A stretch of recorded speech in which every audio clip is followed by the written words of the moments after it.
ಸ್ನೇಹಿತರೆ, ಇವತ್ತು ನಾನು ನಿಮಗೆಲ್ಲ ನೆಕ್ ಆ್ಯಂಡ್ ಶೋಲ್ಡರ್ ಎಕ್ಸಸೈಸ್ ಹೇಗೆ ಮಾಡಬೇಕು ಅಂತ ತೋರಿಸ್ತಾ ಇದ್ದೇನೆ. ಫಸ್ಟು ನೀವು ಕಾಲನ್ನ ಸ್ವಲ್ಪ ದೂರ ಅಂದರೆ ಶೋಲ್ಡರ್ ಬಿಡ್ತಿಗೆ ಇಟ್ಕೊಳ್ಳಿ, ಸ್ಟ್ರೈಟಾಗಿ ನಿಂತ್ಕೊಳ್ಳಿ, ನಂತರ ಸ್ಟಾರ್ಟ್ ಮಾಡಿ.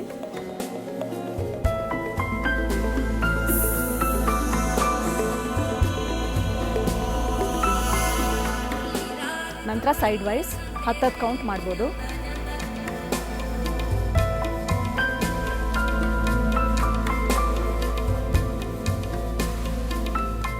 ನಂತರ ನೆಕ್ ರೊಟೇಷನ್.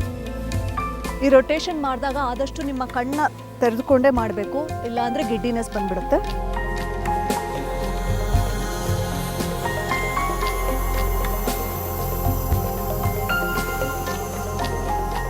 ಕ್ಲಾಕ್ ವೈಸ್ 5 ಸತಿ, ಆ್ಯಂಟಿ clock wise 5 times.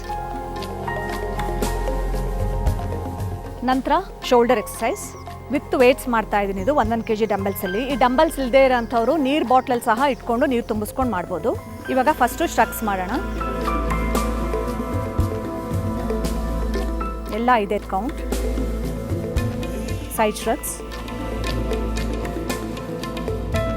Next front. ಇವಾಗ ಶೋಲ್ಡರ್ ರೊಟೇಷನ್ಸ್. ಇದು clockwise, anticlockwise 5 ಸತಿ ಮಾಡಬೇಕು.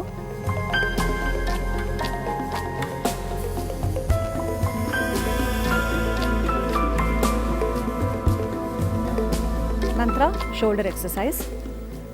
ಫಸ್ಟು ಈ ಡಂಬೆಲ್ಸ್ನ ಈ ಪೊಸಿಷನಲ್ಲಿ ಇಟ್ಕೊಂಡು ಮೇಲೆತ್ತಬೇಕು.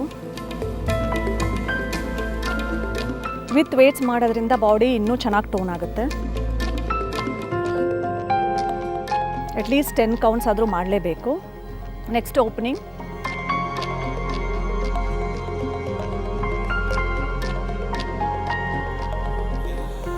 Next fully opening.